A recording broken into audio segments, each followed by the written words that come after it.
Hey everybody, this is Miss Ramsey again. I hope you are doing well. I'm here to give you your daily math lesson for the day. We are continuing reviewing. Yesterday we reviewed adding and subtracting. Today we're going to review multiplying and dividing. So here we go with our I can statement. So our I can statement for the day is I can solve a word problem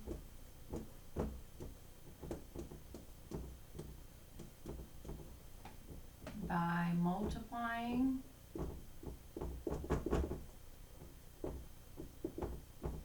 or dividing.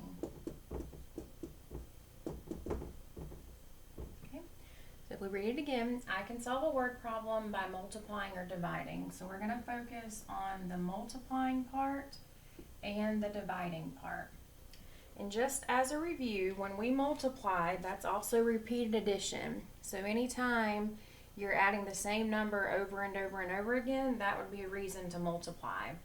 Dividing is when you split things up into equal parts. So if anything is being split up, then that would give you a hint to divide. So what I'm going to do today is review multiplying and dividing. So here we go. The first word problem that we're going to do is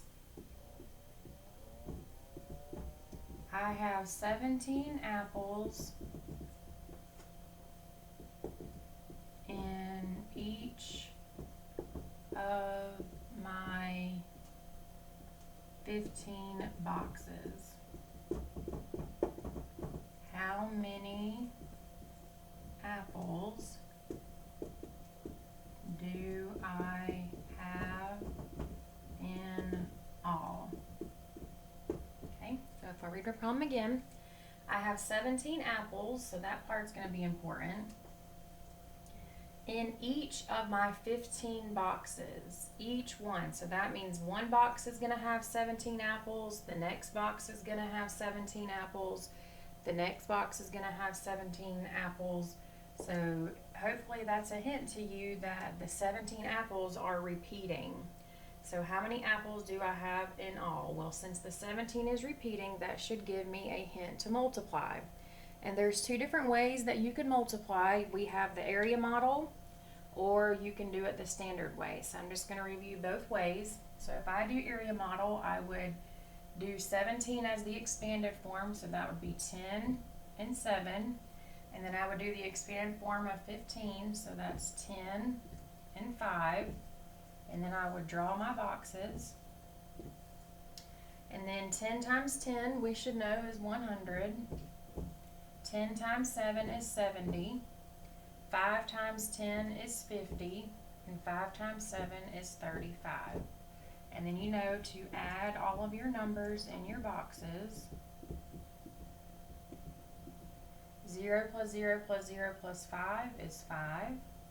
0 plus 7 is 7. 7 plus 5 more is 12. And 12 plus 3 more is 15. Carry your 1, and 1 and 1 makes 2. So my answer is 255 apples. Now I can do it the standard method as well, and hopefully I still get the same answer. So for standard method, 7 times 5 is 35. Put your 5, regroup your 3. 5 times 1 is 5, plus the 3 is 8. And since I'm done with the ones place, I need a placeholder here, and I can also mark out that 3 so I don't get confused. 1 times 7 is 7, and 1 times 1 is 1. And you would add these two numbers together. 5 plus 0 is 5. 8 plus 7 is 15, so you regroup your 1, and 1 plus 1 is 2. So I still get the same answer, 255 apples. So if you have a multiplication word problem, you can choose how you want to solve it. Okay? All right, let's do one more.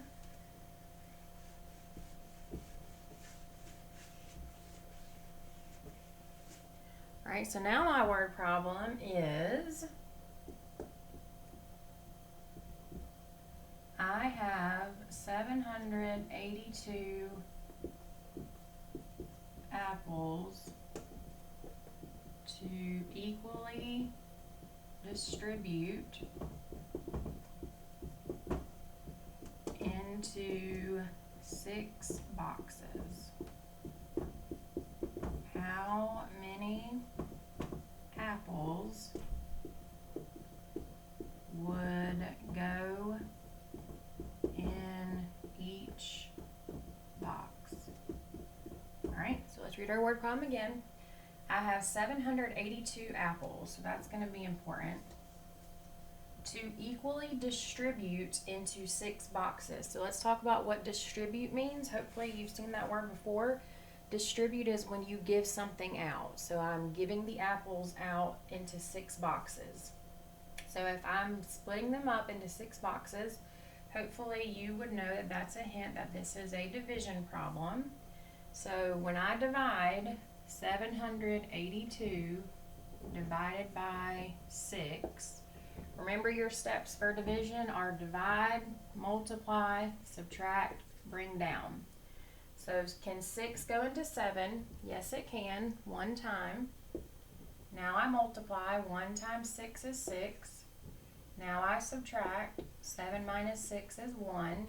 Now I bring down, and then I start over. How many times can 6 go into 18 without going over? Well, it actually goes in exactly 3 times. Now I multiply, 3 times 6 is 18. Now I subtract, and 18 minus 18 is 0. Now I bring down. Now here's the tricky part. You still have to ask yourself, how many times can 6 go into 2? Well, 6 is bigger than 2, so it actually can't go in there at all, but you still have to put that 0 there. Now I multiply, 0 times 6 is 0. I subtract, and 2 minus 0 is 2. So my answer would be 130, remainder 2. But when the question asks how many apples would go in each box, the real answer is just going to be 130.